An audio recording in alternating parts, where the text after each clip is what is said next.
Hi friends, இன்றைக்கி காலையில் பிரேக்ஃபாஸ்ட்டுக்கு கேரளா பிடி மசாலா தான் செய்கிறேன். பார்க்கலாம் வாங்க. இதுக்கு ஒரு பாத்திரம் அடுப்பில் வச்சுட்டு அதுக்கு 2 கப் தண்ணி சேர்த்துருக்கேன். இப்போ தேவையான அளவு உப்பு சேர்த்துக்கலாம்.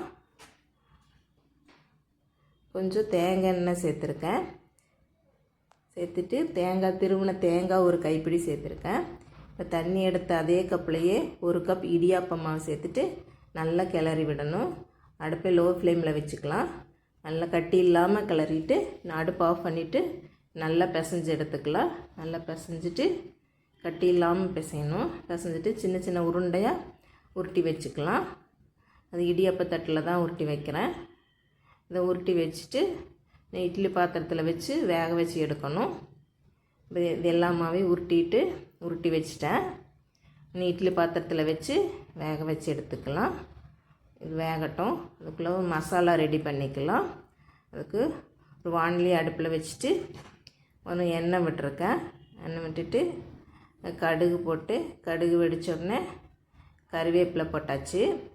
கொஞ்சம் வெங்காயம் கட் பண்ணி வச்சுருக்கேன், அதையும் போட்டுட்டு பச்சை மிளகா போட்டு இஞ்சி பூண்டு பேஸ்ட்டு போட்டு கொஞ்சம் நேரம் வதக்கி விடுறேன்.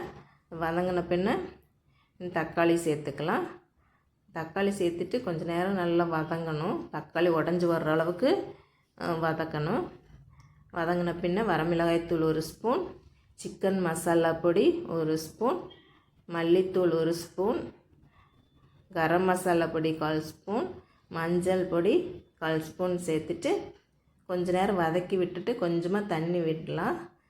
தண்ணி விட்டுட்டு தண்ணி கெட்டியாகிற வரைக்கும் வதங்கணும். அது கெட்டி ஆயிடுச்சு. இப்போ வெந்துருச்சு, பிடியும் வெந்துருச்சு. இதை எடுத்துட்டு நம்ம அந்த மசாலாவில் கொட்டி கிளறி எடுத்துக்கலாம். மசாலாவில் கொட்டி கொஞ்சம் நேரம் கிளறி விடணும். இந்த டேஸ்ட்டெல்லாம் அதில் பிடிக்கிற அளவுக்கு கிளறணும். கொஞ்சம் நேரம் நல்லா கிளறிட்டு எடுத்து வச்சுக்கலாம். இது கெட்டியோன்னு இருக்காது, நல்லா சாஃப்டாக தான் இருக்கும். இதை எடுத்து காட்டுறேன் பாருங்கள். அது எவ்வளோ சாஃப்டாக இருக்குது பாருங்கள். இப்போ கேரளா பிடி மசாலா ரெடி ஆயாச்சு. இது சாப்பிட்றதுக்கு சூப்பராக டேஸ்ட்டாக தான் இருக்கும்.